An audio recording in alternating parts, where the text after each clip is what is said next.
Hi, everybody that's joined. We might give it one more minute for a few people that are still joining.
Hello, everybody, and good afternoon.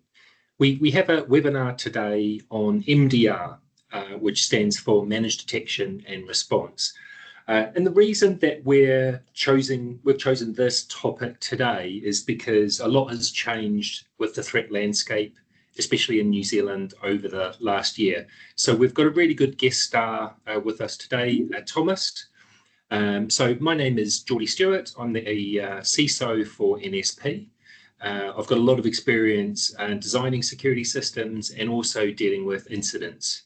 And we've particularly seen a lot of incidents this year around new ways of attacking New Zealand businesses. So that's one of the things that we want to talk about today.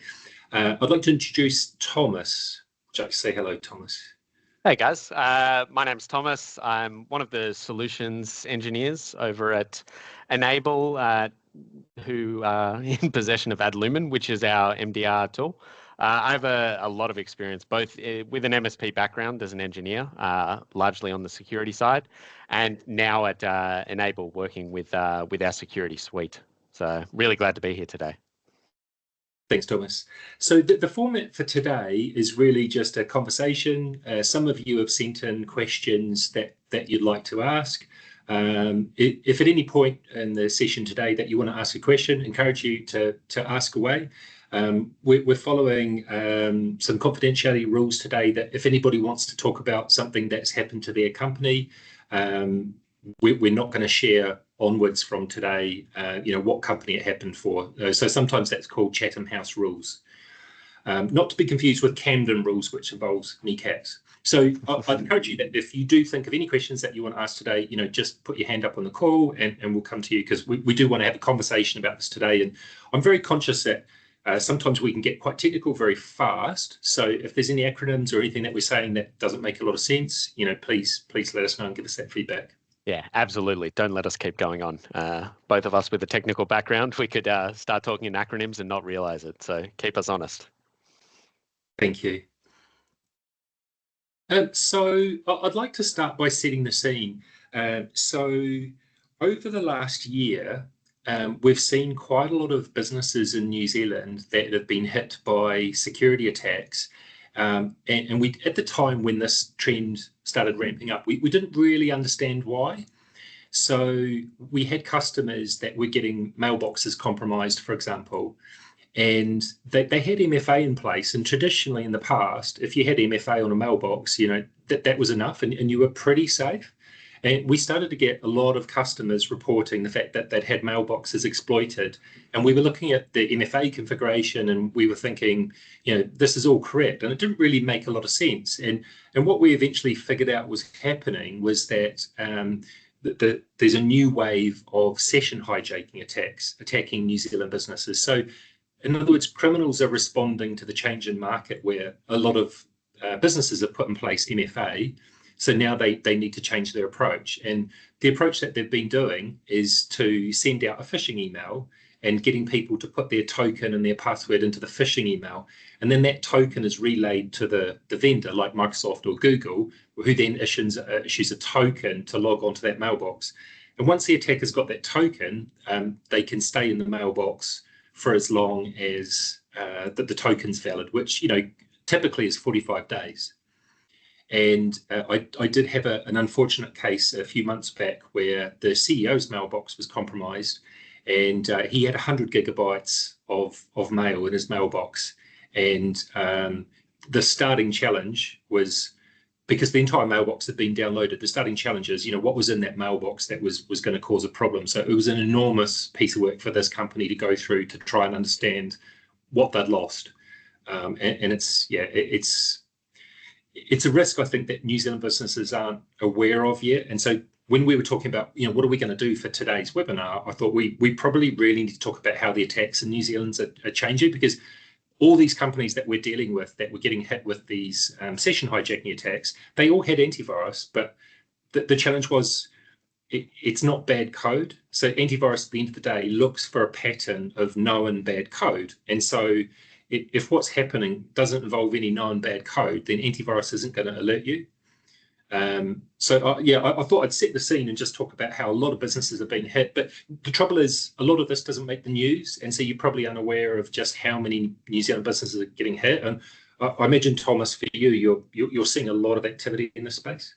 Oh, yeah. I mean, you're mentioning session hijacking. And for those of us who've been in engineering long enough, it was a real blast from the past to see that start coming back, because that was quite a common attack type back in 2010s, very early 2010s, even a little bit before.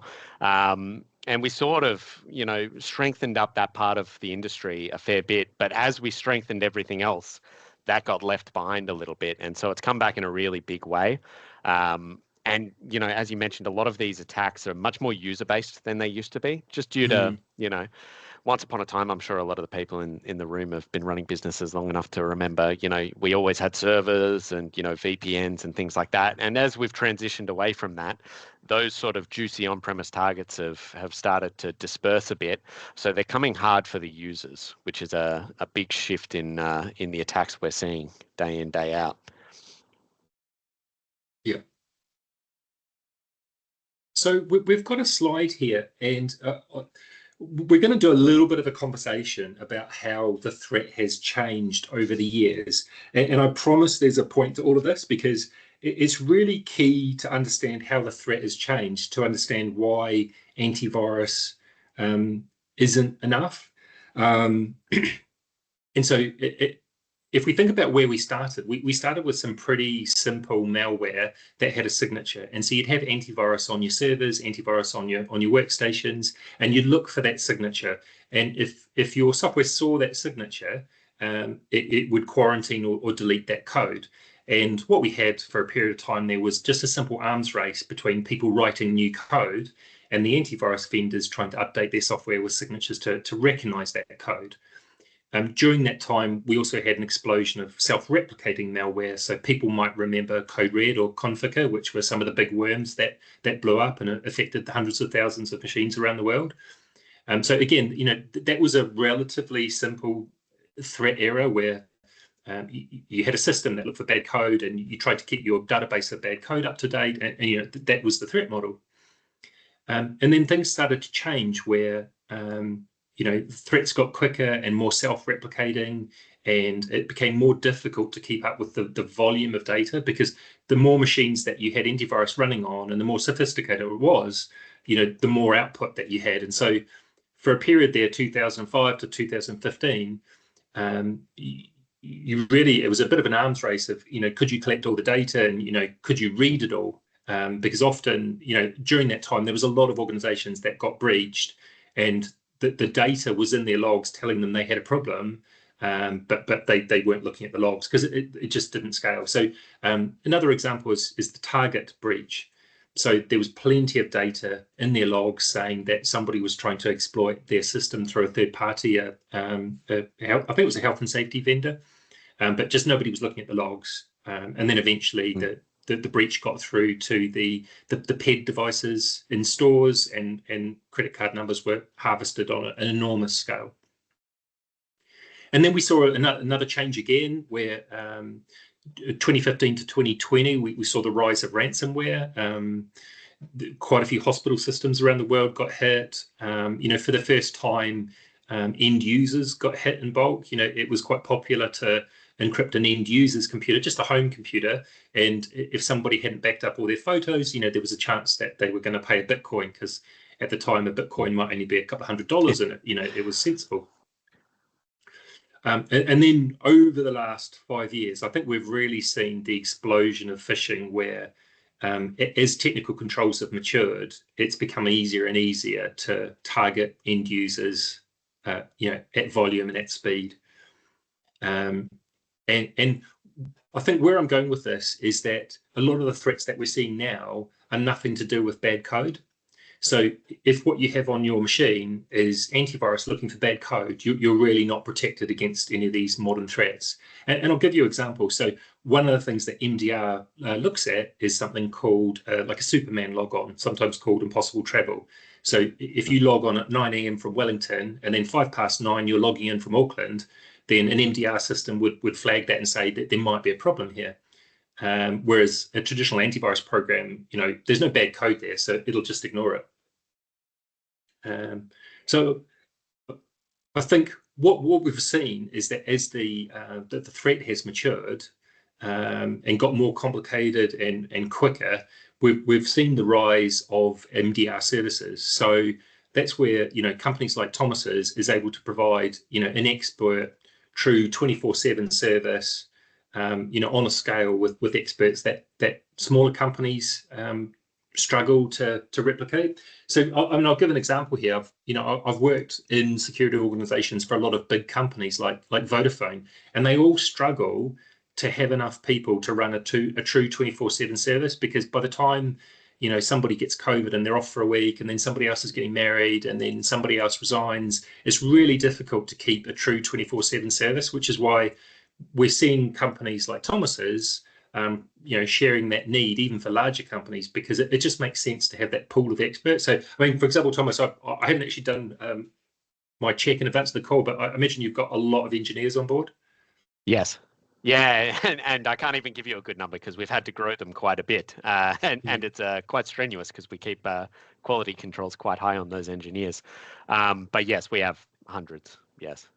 Yeah, and I think that's a differentiator. So a lot of the businesses that we deal with, they try and run security systems in-house, and it can be quite stressful, because if they go on holiday, or they leave work at 5 p.m. on a Friday, it can get a little bit unsettling if stuff happens over the weekend and you don't fully understand what's happened. You don't fully realize it until Monday morning. And I think the attackers know that, and that's quite a routine thing as well. Exactly. By far the most common time that we see attacks, like if I'm getting a call because a customer has had trouble and we're going to have to go help them out with some security response, a massive percentage of that time, it is the Friday night of a long weekend. They know when you're low staffed, they know when IT's out of the office, they plan around that, right? Which is why if you want to man a SOC, a SOC, a security operations center, we'll try and demystify the acronyms as we go along, right? If you want to man a sort of security team that can manage even a relatively small business, we just draw the floor at sort of 8 full-time employees. And not to be too inside of baseball on the IT side, right? But a security engineer is more expensive.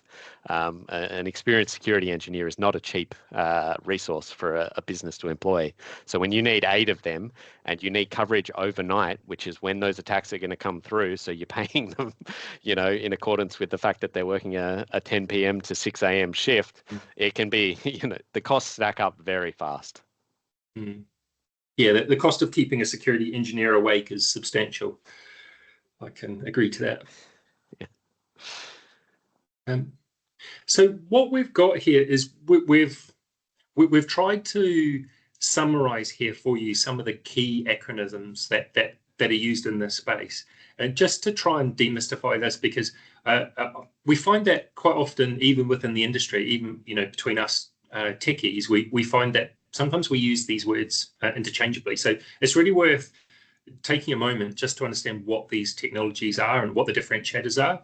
So I'll start with antivirus. So I think probably people on the call are reasonably confident knowing what antivirus is. So it's a piece of software that looks for a database of known bad code.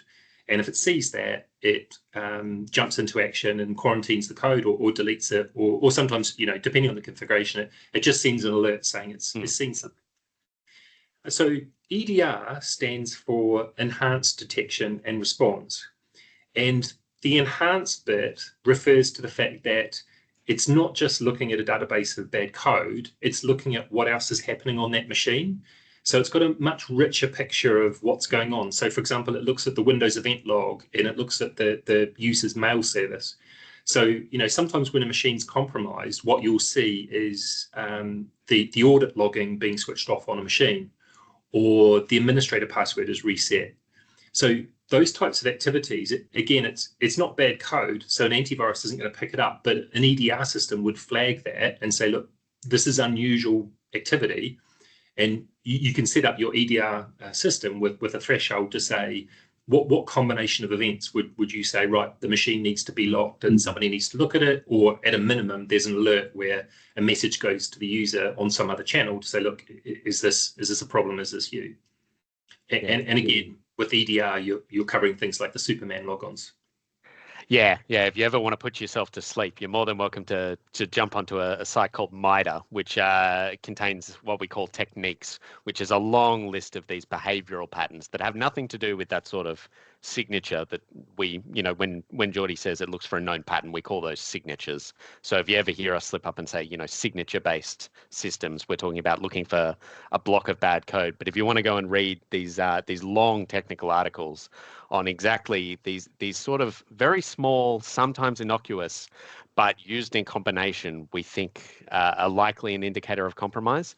You can go and read them, and the EDRs are constantly on the lookout for these patterns of behavior that may well be coming from your end user. That's not an unheard of attack, is just tricking an end user into doing the bad thing you want done, right? We'll still be able to catch that kind of attack because we're looking at the behavior of what's happening on the endpoint, not for a snippet of bad PowerShell script or something to that effect. And it's probably worth mentioning here is that behavior that you're looking for is on a global scale, isn't it? So if you see an attack emerging in North America, you've got the ability to be forewarned for your customers around the world. Exactly. Yeah. We have so I mean both on the EDR and the MXDR stuff that we'll go into a bit more depth of, right? The teams, similar to that arms race that you mentioned originally, right, where an AV vendor is constantly trying to get their hands on every piece of malware in the world so they can determine a signature for it. We're still doing something a little analogous to that, right, which is we're looking at, when a business managed by CrowdStrike or SentinelOne gets knocked over, we're looking at the indicators of those attacks, right? What behavior led to the compromise, and we're constantly updating the tooling to be looking for that behavior. And then the next stage on from EDR is XDR, which stands for Extended Detection and Response. So XDR is basically the same as EDR, except you're adding more sources of logs from your network. So typically an XDR solution would include everything that EDR does, so full telemetry from the device, but it also looks at things like your firewall, your proxy server, possibly other SaaS services. And again, the goal is to provide a really rich picture of what's going on that user's account, because if they're logging on from an unusual location and they're accessing a SaaS service, in a way that they don't normally access at a different time of day, these are all data sources that can indicate that you've got a problem. And I think one of the things this brings me on to actually is what does normal look like? And we will have a conversation in the later slides about why it's so important to understand what normal looks like, not just for your business, but per user.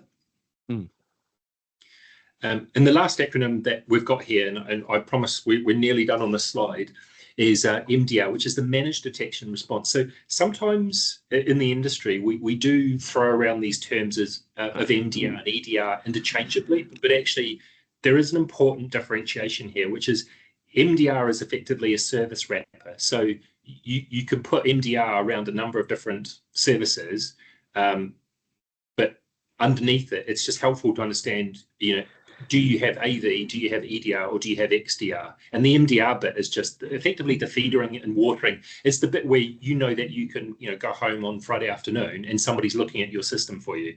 But what they're looking at can be a number of different flavors. Yeah, a good chunk of my job is sort of, I almost avoid the term MDR, even though it's absolutely what we do and it's what's on all our material, because I find people, especially, in the MSP space where it's very technical, but in a lot of spaces, right, they can talk to 5 different vendors who say they have MDR, and, there's 7 different things that they're actually talking about under the hood there.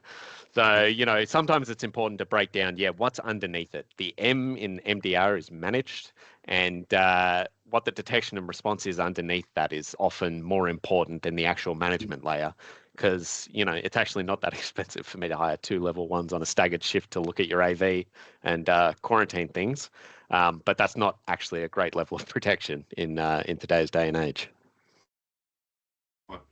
So look, hopefully we've thrown some light in this area and just made things a little bit clearer. Is there any questions from anybody before we head on? Brilliant.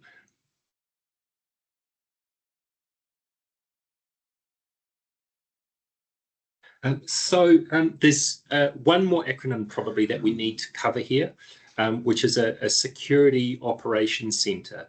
And again, this is somewhat similar to an MDR, but it's probably worth just explaining the difference. Thomas, do you want to give that one a go? Security Operations Center. Yeah, so the Security Operations Center, it's sort of a derivative acronym from what we used to call the NOC, which was the Network Operations Center, where, that once upon a time was a little all-encompassing. But as security's become more and more specialized, that's become its own. If we're talking very large business, it's a part of their business, correct? Where they would have their SOC is their security team, and they will man that 24/7.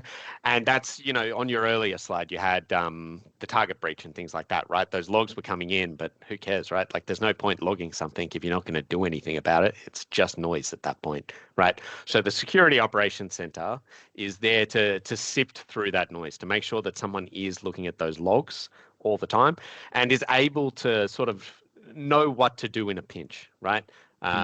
Again, IT is such a broad field that there's so many different specializations. A security engineer is the one who's going to know what to do when they start seeing certain patterns emerging in a business. Thank you. So a SOC, you normally get a SOC as part of MDR, but it doesn't have to be part of an MDR. Some organizations try and run a SOC themselves, so larger organizations especially. Yep. Yes. So let's talk for a little bit about the benefits of MDR. So in particular, as a conversation that I'd really like to have with Thomas and just explore, is this concept about know your business. So I've installed some really large monitoring platforms for some quite big companies. And I think the bit that we struggled with in general, especially to begin with, was trying to tune the system so that you understood what was normal for your business.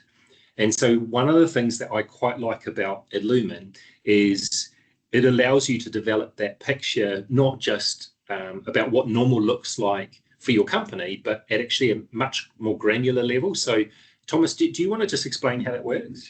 Yeah, so like you could imagine, let's think of a really sort of crudish security rule, which is to say, I'm guessing pretty much everyone in the room has businesses in New Zealand, I'd hope. We could say, well, all of my employees are in New Zealand, right? So let's make sure that any sign-in that occurs outside of New Zealand is an alert, right? But that actually falls apart at sort of 2 levels, right? Which is like, 1, what happens when people travel? What happens when you guys have an office in Australia and New Zealand, as is very common, right? And 2, New Zealand's you're not as big as Australia, but you're still a fairly big place, right? So if you have an office in Auckland, for example, right, a sign-in in Queenstown might actually be quite suspicious, right? So building those rules can be very hard to sort of preemptively think about, where exactly to draw the line for everything, right? So a tool like our MDR, what it can do is we can build up a baseline of not just the business in general, right? So we're not just saying, okay, business A is in New Zealand, right? Or even business A is in Auckland, because fewer and fewer businesses even operate that way. Many people who are headquartered in Auckland will have employees in Queenstown or wherever it may be, right? So what we want to do is we want to pull granular information about every user and build a baseline, right? More than even just their location. I'm using location because it's an easy to understand example, right? But if you were to, say, compare myself and most people on this call, right? The difference isn't that I'm signing in from Sydney and you're signing in from Auckland. I'm an engineer. I do a ton of things very differently with my computer that would be very suspicious if one of your end users, if your receptionist started doing the things that I do on a computer, that would be a massive red flag, right? But building those rules manually is really hard. So what we've tried to do, and pretty successfully, is build a baseline of those users over a few weeks, right? So anyone implementing a tool like this will often find, it's fairly quiet for the first few months, or up to 30 days generally is what we'd call it there. Because what we're doing is we're building a baseline of every user. We're finding out that Kathy works 9 to 5 most days. She logs into this computer in the office. She's the receptionist, so she logs into the front desk computer, and she connects to a handful of web applications, right, and does some emails, right? But if suddenly Kathy jumps in from a different IP address, maybe that's not the most suspicious thing in the world on its own, right? But let's now say she jumps into her mailbox and starts creating a rule that funnels all of her incoming messages into a folder to be deleted or something like that.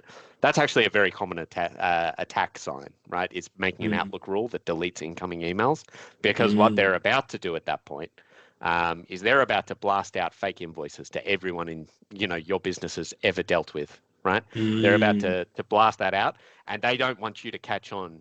They want to make sure you don't catch on for as long as possible, right? So they don't want someone replying to it and saying, that's a weird invoice. I don't think I did purchase that off you, right?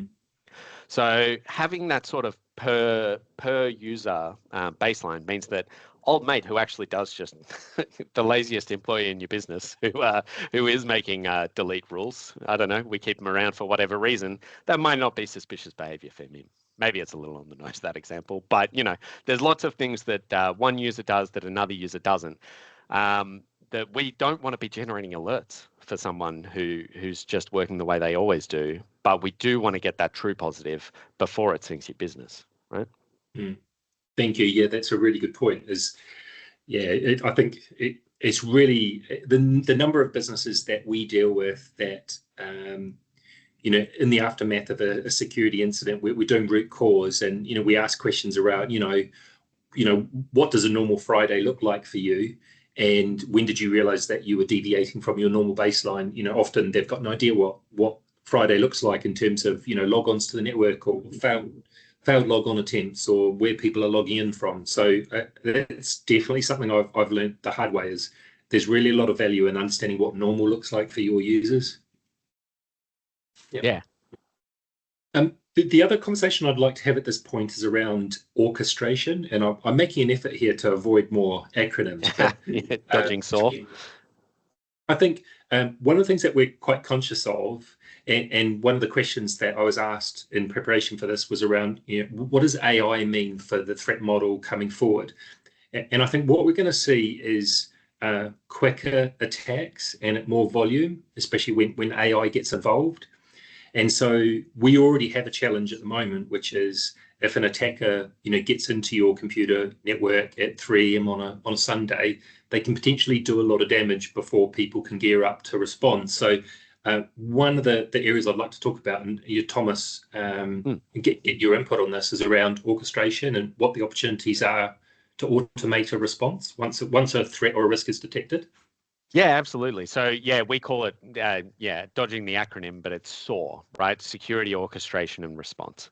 So one thing we find is, we can have security analysts looking at things 24/7, and they can be the best analysts in the world, right? We could hire from Oxford and Harvard and do whatever we want. There's just a fundamental limit on how fast a human can react to certain things. And the truth is, they're very rarely these days are they actually going up against a human, right? They're trying to beat a computer in a touch typing competition, and it's just never going to happen. So what we try and do is at a certain severity. So this can get a little fuzzy, and I won't go too into the weeds with it. But at a certain severity, we want the system to be the one doing that detection. So as it generates the alert for our security analysts to start looking, before they can even, within 10 seconds, triage that ticket and start working on it, we want the system to do something. So, for example, a very common one is just locking out a user account. It's fairly low impact. It's very annoying when it happens to you. We understand. Us IT guys put a burden on you. I'm sorry. But we would much rather lock you out 5 seconds after we've seen something suspicious, and then have a security engineer come and review it and potentially let you back on because it wasn't as suspicious as we thought. Then let something get through, and 15 seconds later, that script has run under your user account and has caused tremendous damage. I mean, businesses go out of business all the time as a result of security incidents, and you don't hear about them because they're SMBs who, mum and pop shops going out. But we want to be trigger happy in catching those responses really fast before the human gets there, and AI does play a big part in that. I'll say, just because AI is such a big term, I've been using it a lot longer than ChatGPT has been out, right? I'm talking more about the old boring type of statistics AI than bad poetry AI. But obviously, as we may get to later, bad poetry AI is shaping the landscape quite a lot as well as we go forward. And there's an interesting intersection here, I think, between know your business and orchestration. So I think the process that you go through when you set up a product like Adlumin is you really have to think about your business and how it works. And one of the things I like is when you set up those rules. So, for example, if you create a rule saying, so hypothetically, if ransomware is detected on one of your computer devices in the middle of the night and after hours, what do you want to happen? And you can configure your exceptions as well, can't you? So you might say, for my normal desktops and laptops, I want to immediately, virtually isolate the device. Yeah, but kick them if off it's the my network. web server, maybe I don't want to immediately take down the device. Maybe I want to do something else instead. Yeah, correct. I mean, so we do need to, that's almost, we can't baseline that. That comes largely from people like NSP who know your business and know what's important to you. They can make calls like, look, if we see ransomware on these servers, screw it, take them down. If people can't work for an hour, that's not the end of the world. Everything will be fine. But, there may be one server in your business that for every hour it's down, it's costing you $25,000, right? And you might, sometimes you don't realize that server will cost you $25,000, but there's a very good chance there is a service that costs you something similar for every hour it's down. In those cases, we get rid of the trigger happy AI and we have the humans intervening and making very targeted calls. Yeah, thank you. That's really helpful. In terms of the other benefits of MDR, I think we've discussed along the way, just in terms of staffing and running like a security monitoring service. And one of the things that I've seen quite often is companies having a service that they run themselves, they have a breach, and then they make a decision saying, no, we need to step up this service into true 24/7 with experts. Is that quite a common experience for you, when you get involved with onboarding new customers? Has they been through a similar journey? Yeah. I mean, it's a little sad, right? But that's absolutely the truth. Especially, dealing with MSPs, like, often the people who are in tech all the time, we see quite a few of these. But if you just haven't had a security incident in a while, you kind of get a bit lax. You don't realize how bad it can get. But then, yes, when it happens, that unfortunately a little late is often when they come through the door looking for, okay, we cannot let that happen again. Yeah, we'd love for that not to be the case, but the truth is a lot of the time it does take a bit of a scare. Yeah. So let's talk about the process of, when so we've got this 24/7 service, we've got experts, we've got a follow the sun capability, and we've got a global reach. Let's talk about the process when something flags and you realize that you've got a problem. How does that process work, and where do Adlumin fit in that? Yeah, so I mean, it's a very broad question because what's the problem, right? How we respond is dictated entirely by the type of attack, right? So again, we're a wrapper almost. You can imagine us as being a wrapper around those services that we were talking about earlier. So let's say we see a detection from the endpoint detection and response on the device, right? So we see, be it Sentinel-1, CrowdStrike, whoever it may be on that endpoint, we see them flag something. At that point, we may well let that tool do its cleanup and assess whether it actually successfully contained the threat. Sometimes it just did the job it needed to do, right? And that's fantastic. A lot of the time, we have a lot of extra context that something like Sentinel-1 or CrowdStrike won't have. So we see Configure, a 2008 virus show up on a desktop. It didn't get there, it didn't teleport onto your computer. So what happened to get it there, right? And that's where our additional visibility, we can let, hopefully Sentinel-1 can clean up Configure. Hopefully anything can clean up Configure at this point, right? But that might not really be the problem, right? You've got a time traveling hacker from 2008 who's managed to get into your network somehow, right? So where did that code come from, and could it happen again? Yeah, exactly. And how did they get in? Probably through legitimate credentials. We absolutely still see attacks where it's sort of those novel broke in through an exploit in a web server kind of things. They do happen, right? IT support tools seem to be really popular at the moment for exploits as well. So people aren't breaking into systems to put malware on there. They broke in and they put TeamViewer on there because antivirus isn't going to flag it. Correct. Yeah, that's a massive one, right? And again, that's where something like, it doesn't matter how good your AV is, right? You don't want your AV firing off every time someone installs TeamViewer on a computer because there's plenty of good reasons to put TeamViewer on a computer. But taken in context of, okay, we've just seen the person who put TeamViewer on that computer has signed in from an IP address that they've never signed in from before. We don't think that's their home address, right? That's where we start thinking, how are we going to respond to that? Probably we're going to kill that account. And by kill that account, that's aggressive terminology. We're going to disable that account. You're going to be a little annoyed that you can't sign in at the moment. And someone from NSP is going to be on the phone with you shortly, right? But we're going to be disabling that account because there's every chance that,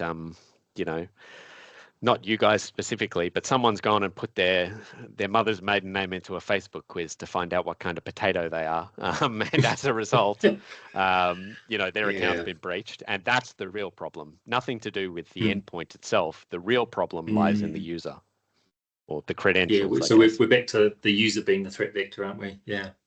Exactly. So how we respond, I mean, sometimes the threat really is, that's just Jim, he's doing what he thought was best. The user isn't really the problem. He's downloaded a tool that he thought he needed, but he's got, someone's paid for a Google ad above the tool he thought it was and spoofed the same name, and he's installed a virus instead of the tool he thought it was, right? So in that case, yeah, we're going to potentially, let's say it's really bad malware, our action's going to be totally different. We're going to disconnect his device from the network.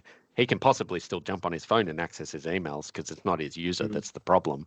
But his computer is a real threat to your environment right now. It could be running around trying to delete backups, all of the nasty things that a good modern piece of malware will do. So we want to take really good care to make sure that computer can't talk to anything else, right? Yeah. So as part of the Adlumin software, it can do like virtually isolate the computer, can't it? So it effectively, it's still under management, but it can't communicate on the network or spread anything or copy any files or.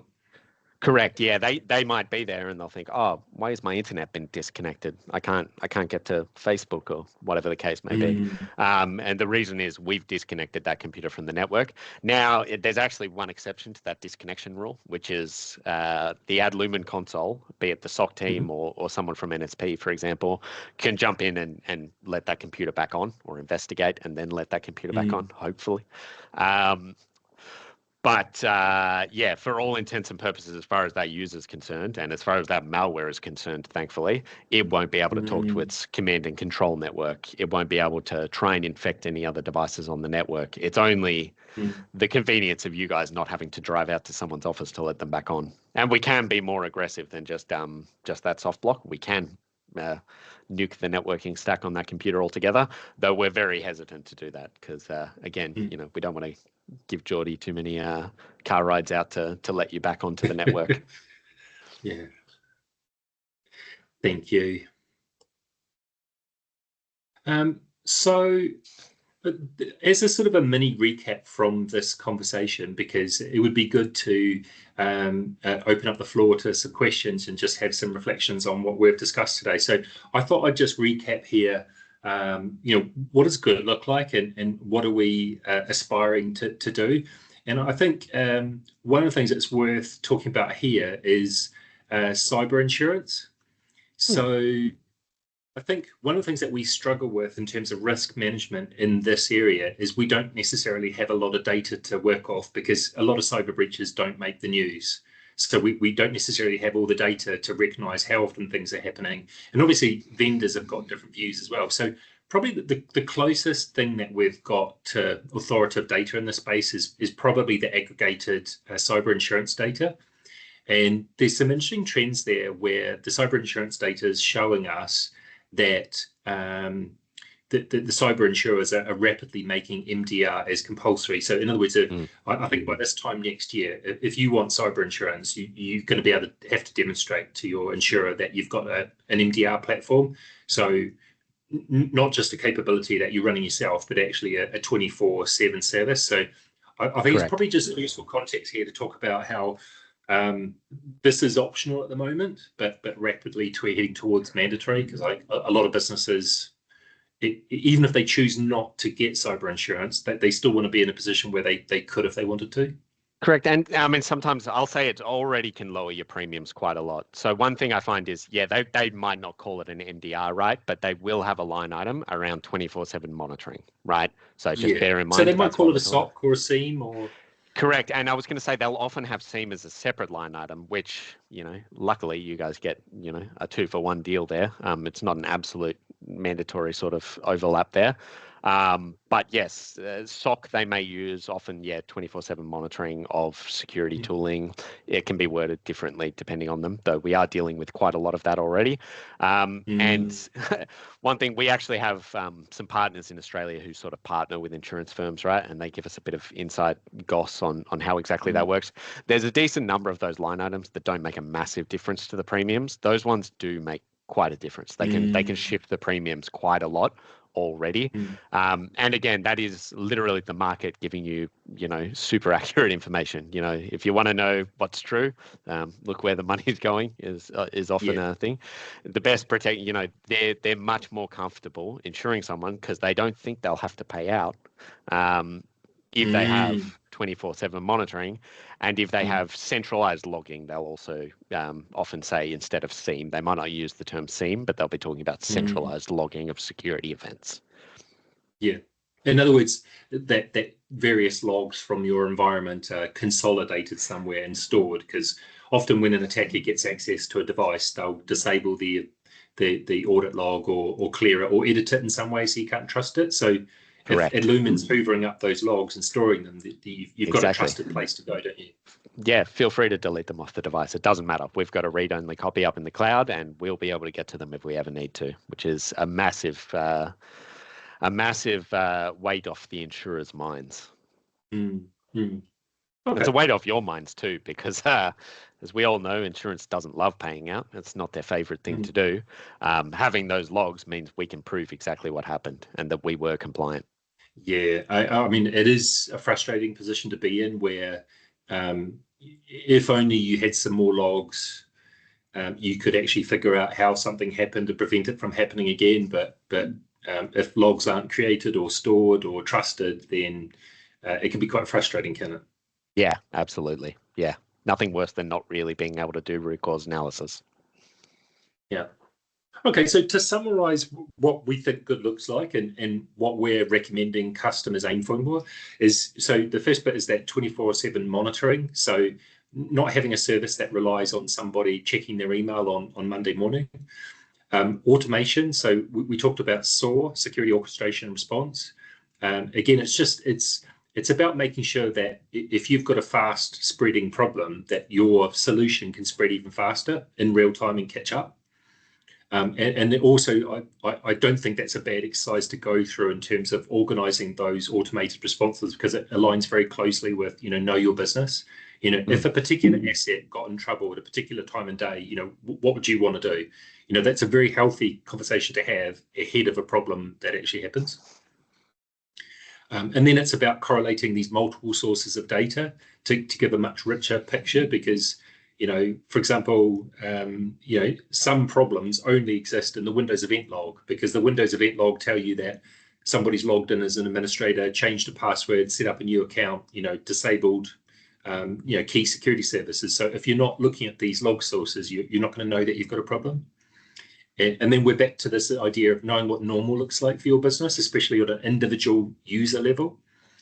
And then I think it's important here that we come back to this piece about having experts being able to focus on pieces of software like this. So what we've seen quite often is a number of businesses get in trouble where they've got one or two IT people who are trying to do a number of different products and services within their department. They're not really experts in the antivirus platform that they're working with, and they can get themselves into trouble. And one of the examples I'll give here is it's still quite common when installing software that the software will tell you as part of the install, you need to disable antivirus or you need to whitelist a big directory structure. Yep. And it's quite easy for people to follow these instructions without realizing potentially that the massive hole it gives you.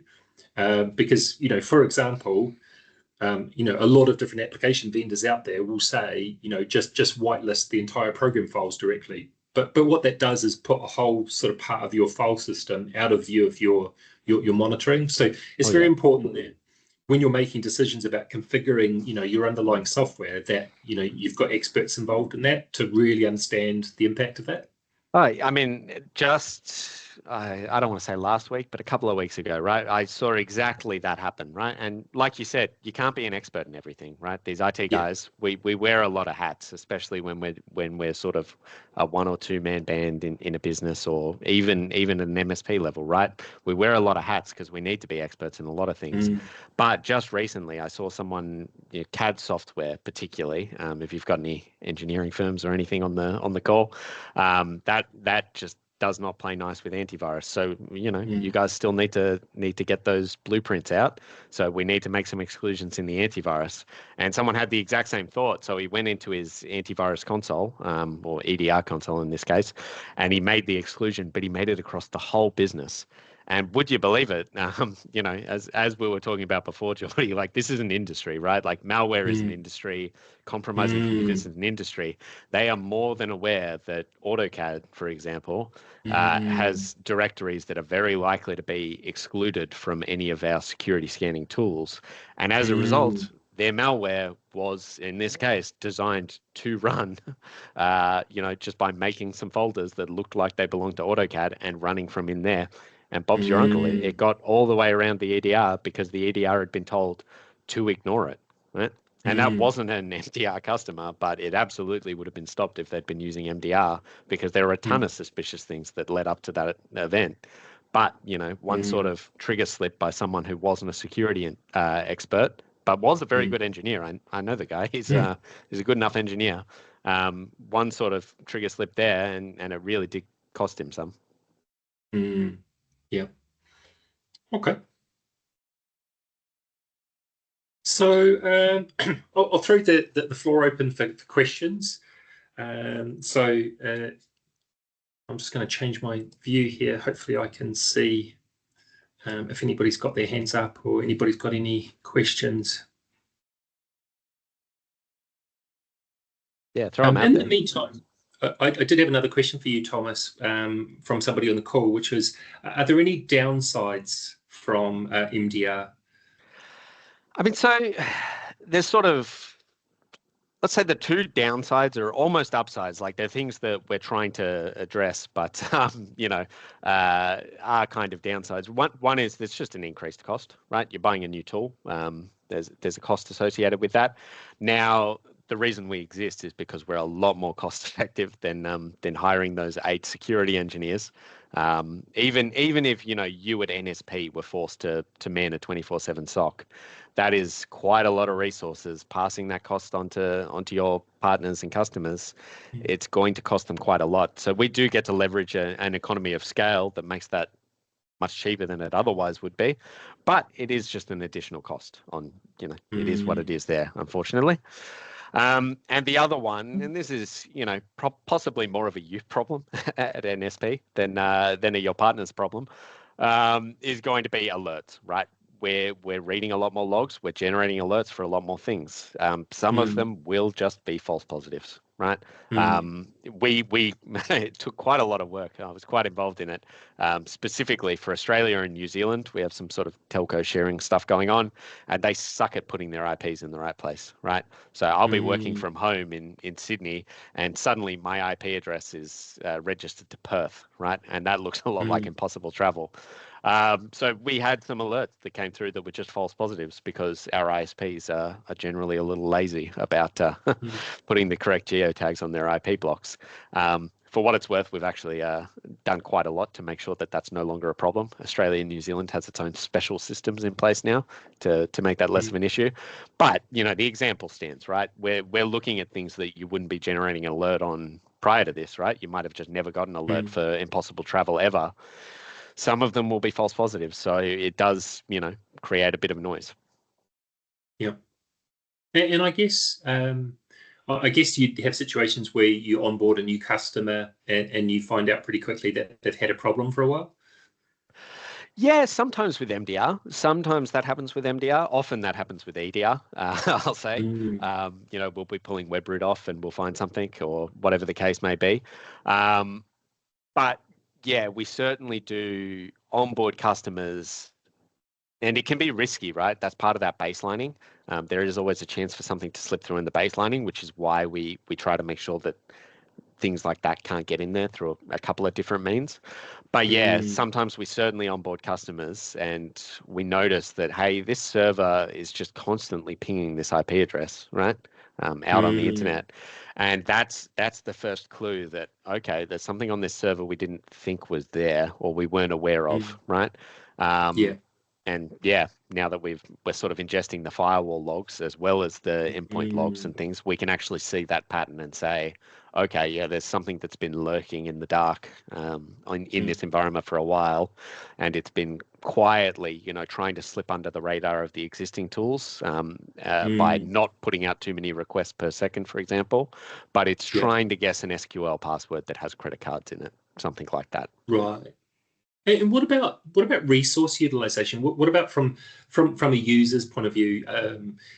Does enabling EDR, is that going to make much of a difference in terms of system performance? Are they going to notice much, do you think? So the EDR, so if you're jumping from AV to EDR, usually actually it's much less than people think, right? But AV can be very heavy, depending on the brand. AV can have an impact that just is what it is. You can't really get around it. The MDR layer on top, luckily, even though that's its own agent that does its own thing, luckily that's very lightweight. That essentially has no impact. I've never had a complaint. I've had complaints sometimes with the jump from AV to EDR, usually where they were using a very bad AV. Then it's so lightweight, it's not doing much. Where they've had to jump up to a more secure, most of those cases have been, quite old computers. These guys probably should have refreshed their fleet before this point anyway. But the MDR step, at least, no, we don't really see any concerns about resource utilization there, at least. Okay. And then in terms of an AI strategy, I guess, thinking about that economies of scale, you've probably got a plan in your business to use AI to, at scale, automatically look for new threats and look for patterns. Correct. I mean, so that, yeah, a lot of those patterns do, they are done by, again, the boring kind of AI, right? But why it's important is, like, unfortunately, as cool as AI is, it's helping the other side more than it's helping us at the moment, right? You know, like I mentioned earlier, this is an economy. Like, people don't realize, but there are office buildings full of people and managers Yeah. with spreadsheets dedicated Yeah. to the most cost-effective way to commit cybercrime, Yeah. right? Yeah. And up until recently, you know, they had to, on their spreadsheet, do a sort of cost benefit analysis on, like, I need this guy to call this company and pretend to be NSP, or pretend to Yeah. be an IT provider, or some other skill. I genuinely heard Apparently, there's I'm the state there's a password lot of inspector problems once. in New Zealand at the moment with people calling, pretending to be the bank, and Oh talking yeah, people into putting remote access software on their machines. exactly. We know of quite a few cases that people have lost a substantial amount of money because they thought they were dealing with the bank. Yeah, but the thing is, that was always a resource, right? So while they did go after the elderly, right, that was part of their cost benefit analysis a lot of the time, right? Was they know we're more likely to get, you know, 1 in 50 calls. If we call this, we get 1 in 42. But now with AI, especially with the writing, but now getting into the voice stuff as well, tragically, what would have taken, you know, human hours to write up a good, well-crafted, pretend to be the CEO email to make you buy some iTunes gift cards, that's essentially free for them now, right? In the same way that email, you know, we do a lot to keep your inboxes full, right? For every one email you receive in your inbox, we're dropping 99 fake emails, right? People don't realize how nasty it is out there, right? And we're starting to see the same thing where those more crafty attacks are becoming close to free for the attackers too, which is why a lot of this sort of layered managed security stuff makes such a big difference, because it's, you know, we need to be looking at what that user is doing, and we need to know what they're like. You know, we need to have that baseline for the user, because we're going to see more and more, you know, person picks up the phone and downloads TeamViewer. Like you said, that once upon a time, it wasn't expensive by our standards, right? But it was all cost benefit, and now it's close to free for them to do that. And thinking about that cost benefit bit of crime as a business, I did read a really interesting paper a while back that was talking about the African prince emails. And they were pointing out that effectively what happened with all those African prince emails is they got the most gullible people in the world to respond and effectively self-select.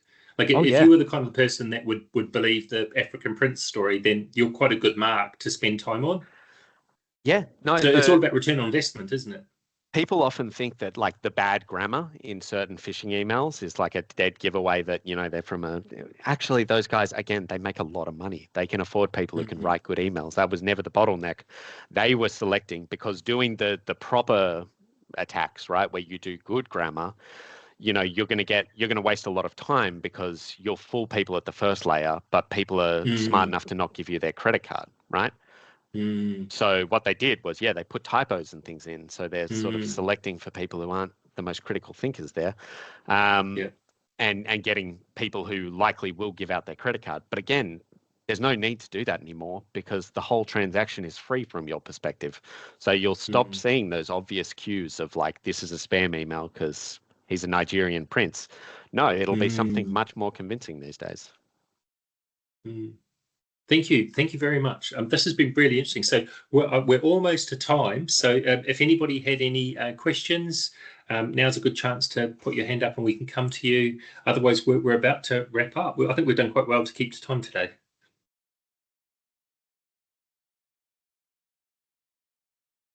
All right. Well, it looks like we don't have any questions. So look, thank you very much, everybody, for joining. Thank you, Thomas, for coming and being the guest star on our show today. Thank you, Dana, for setting this up. And hopefully today's session has been informative. And if nothing else, you've learned some of the key terminology for managing the threat in this space, and you're more informed about, you know, how the risk profile has changed over the last few years, and why traditional antivirus isn't enough. So thank you very much for joining, and see you again soon. Thanks so much, Geordie. Thanks everyone for coming.